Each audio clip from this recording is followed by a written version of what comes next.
August 28, 2003, a gas station parking lot in Erie, Pennsylvania. A pizza delivery man named Brian Wills stands surrounded by police cars. His hands are cuffed behind his back. He is not resisting. He is begging.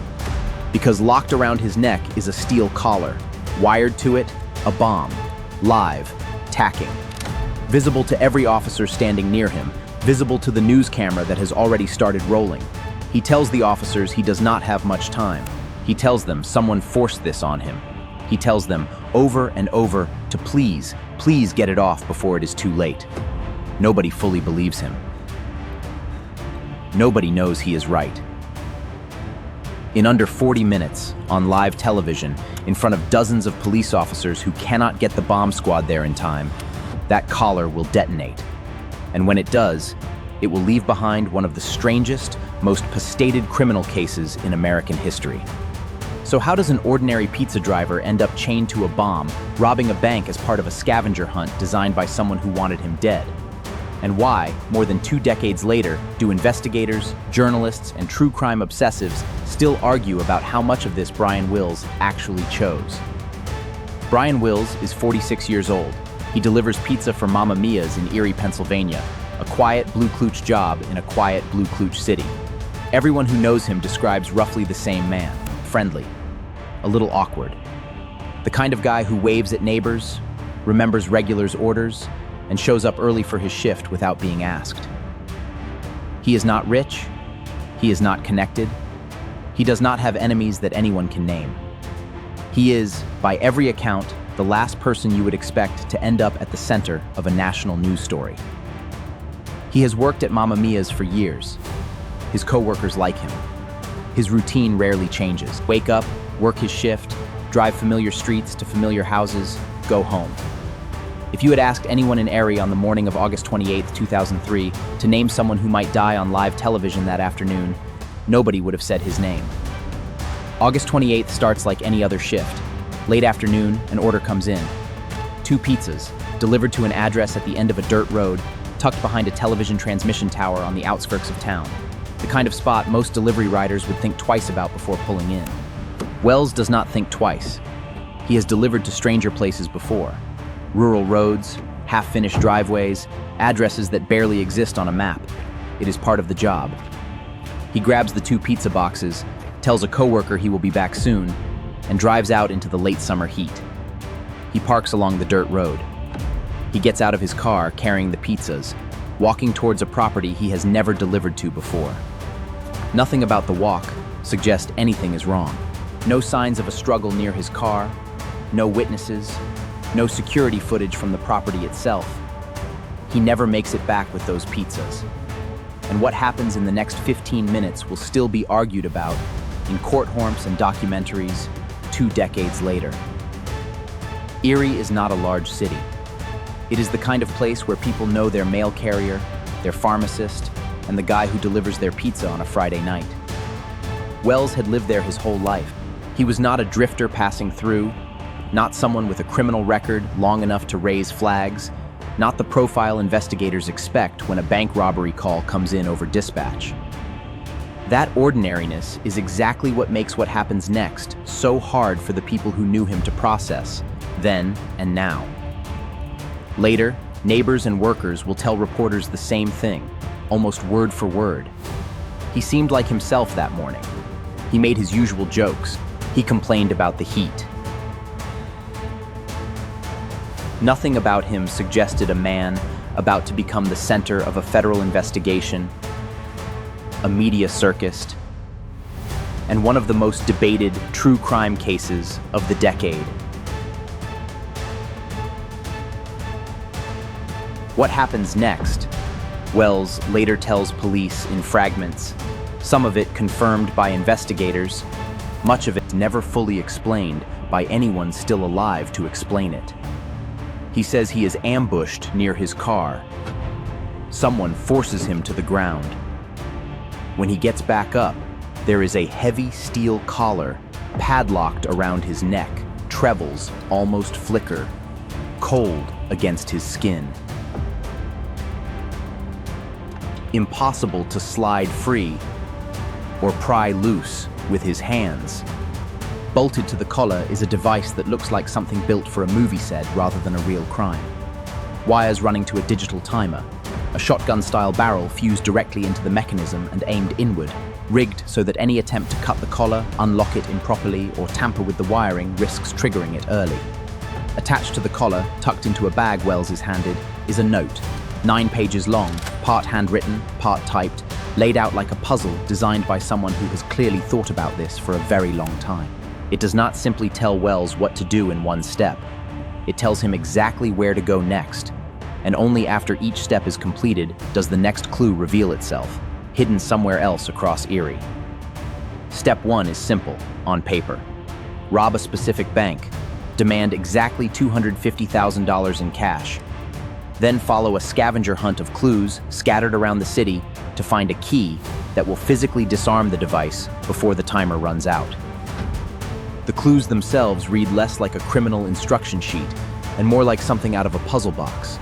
Diagrams, arrows, directions to specific landmarks around Erie, a sign here, a rock there, a hidden container tucked beneath a designated marker miles from the bank. Whoever wrote this note did not just want Wells to commit a robbery. They wanted him running a race against a clock through a citywide maze they had spent weeks, maybe longer, quietly constructing. Every checkpoint had already been planted before Wells ever picked up those 2 pizzas. Every clue was waiting in its exact spot, timed to a schedule only the person who built the collar fully understood. Wells has a choice, or at least what looks like one from the outside looking in. Follow the instructions of someone he says he never saw clearly, or stay exactly where he is standing and die.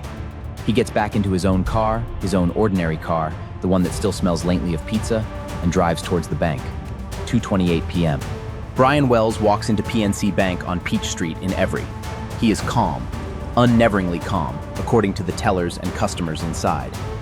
He is carrying a cane, one that has been modified into a strange, man-shift device, one more prop in a performance he has either been forced into or one he has, in some version of events, rehearsed.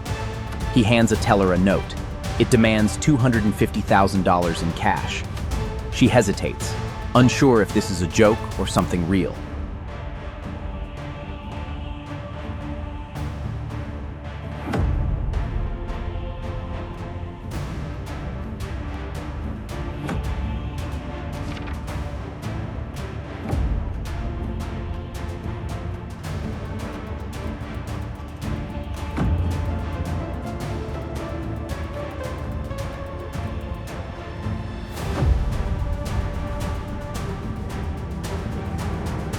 He takes what they hand him and walks calmly back out through the front doors.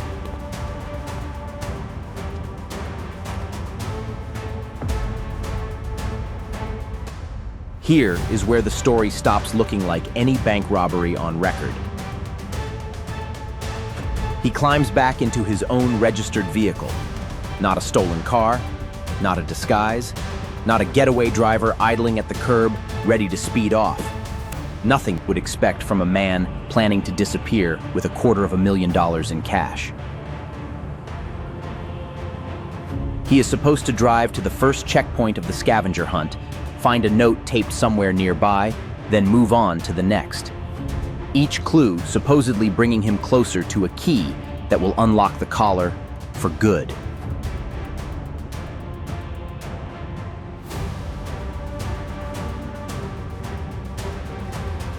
He starts driving, following whatever instructions the note gave him. He never gets that far. 3:18 p.m. Pennsylvania State Police pull Wells over less than 2 miles from the bank, responding to a call about a robbery matching his description and his vehicle. They order him out of the car at gunpoint. He complies instantly. Hands raised, no resistance, almost relieved, according to witnesses on scene, to finally see law enforcement standing in front of him. Then the officers see the collar. Wells sits down on the pavement without being told to. There's a bomb, a timer, a scavenger heist I didn't finish. Get this thing off me, or I die right here. The officers back away initiatively and call for the bomb squad. But the nearest unit is stationed nearly an hour away. a devastating distance for a device that is already counting down towards zero. Wells keeps talking. He repeats details from the note. He insists he does not know who did this to him, that a man in dark clothing ambushed him near the pizzas, that this was never supposed to go this far, that he just wants someone to hurry. The minutes stretch unarably. A local news helicopter and a ground crew arrive and begin filming live, the collar clearly visible around Wells' collar, the digital timer running down in full view of anyone watching their television at home that afternoon. Officers keep their distance, unwilling to risk approaching a device none of them fully understand, waiting on a bomb squad that is still miles away. 3:18 becomes 3:30. 3:30 becomes 3:40. Someone radios for an update on the bomb squad's arrival. The answer does not change. Still minutes away. Still too far. By now, a small crowd has gathered at a distance, kept back by a widening perimeter of police tape. Some are filming on their own cameras, an unusual thing in 2003, before smartphones made that instinct universal. Wells is still talking, still calm in a strange, exhausted way, still repeating the same details about the man who ambushed him. The note, the collar, the clock he cannot see but can feel counting down against his own skin.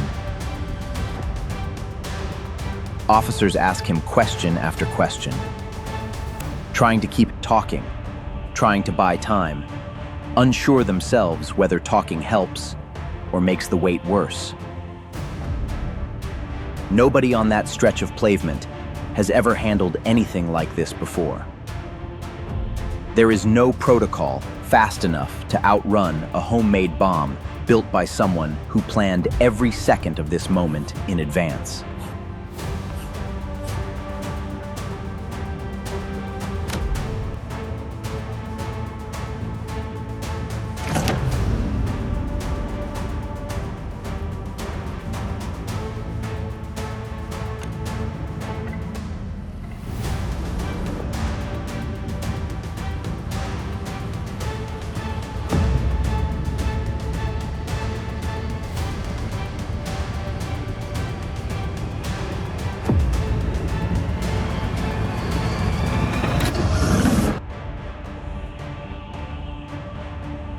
For a moment, in the hours right after, the story looks like exactly what it appears to be. An innocent, ordinary man suddenly vanishes from his delivery route. A mysterious device is left behind. A shocking event captured, unbearably in real time, on cameras that were never supposed to be rolling for something like this. But the deeper investigators dig into who built that collar and why, the less that simple story holds together. The scavenger hunt clues Wells never lived to finish are recovered by investigators over the following days, hidden at locations across Erie exactly as the note described. Step by step, waiting for a man who will never come to collect them. This is not the work of someone improvising in a panic. It is the work of someone who planned this for weeks, possibly months, mapping locations, timing routes, thinking through contingencies most criminals never bother to consider. Investigators start pulling the thread, and it leads them somewhere almost nobody expects. Not to a random criminal mastermind hiding in the shadows of Erie, but to people Brian Wills actually knew personally, people who had been in and out of his life for years. The FBI zeroes in on Marjorie Dial Armstrong, a woman with a long, well-documented history of instability and violence, and someone Wells had known and had an on-and-off relationship with for years before that afternoon. Dial Armstrong, investigators discover, had a motive that had nothing to do with bank money at all. She was allegedly plotting to have her own father murdered so she could collect his inheritance early. And investigators come to believe the entire elaborate bank robbery scheme was never really about the $250,000 written on that note. It was a smokescreen, a convoluted way to quietly raise cash to pay a hitman, using Brian Wills as an unwitting and ultimately disposable piece of a much larger operation.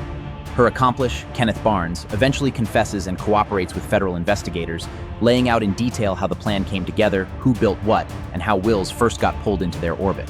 A third figure, William Rothstein, Dybel Armstrong's former partner, is implicated in physically constructing the collar and bomb mechanism itself using his own property, the one near the television. Rothsturg dies of cancer before prosecutors can bring him fully to trial, but not before leaving behind a chilling taped confession describing his role in building the device and disposed of evidence afterwards. Here is the question the entire case hinges on, the open loop that has never fully closed, even decades later. Was Brian Wells a hostage, forced at gunpoint into a robbery he wanted no part of? Or did he know more than he ever let on to the officers who tried desperately to save him? Investigators eventually land somewhere in between, and it is darker than either extreme on its own. Evidence recovered during the investigation suggests Wills had at least some prior knowledge of the larger plant, that he may have believed the bomb around his neck was fake or non-functional, a stage prop for a robbery he genuinely expected to walk away from with a cut of the cash once it was all over. If that is true, Brian Wills was not purely a victim, kidnapped off the street by strangers who chose him at random.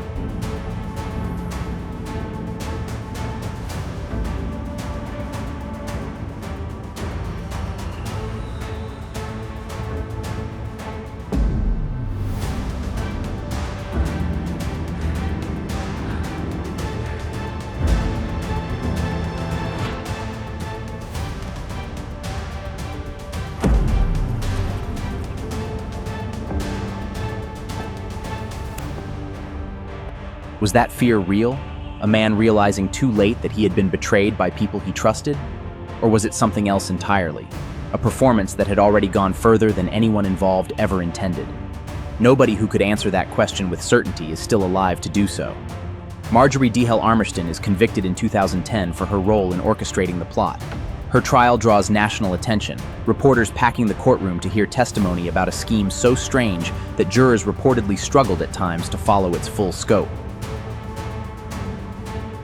She dies in federal prison in 2017, spending her final years giving contradicting interviews to journalists and documentary crews, sometimes confessing in detail, sometimes furiously claiming she was framed for a crime she had no part on whatsoever. Kenneth Baines serves his sentence in exchange for his cooperation and is eventually released back into the world. Of the few people alive who witnessed the plot come together from the inside.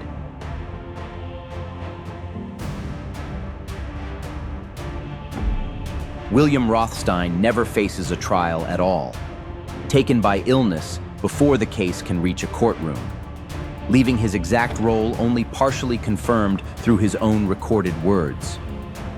A confession recorded on tape, but never tested in front of a jury.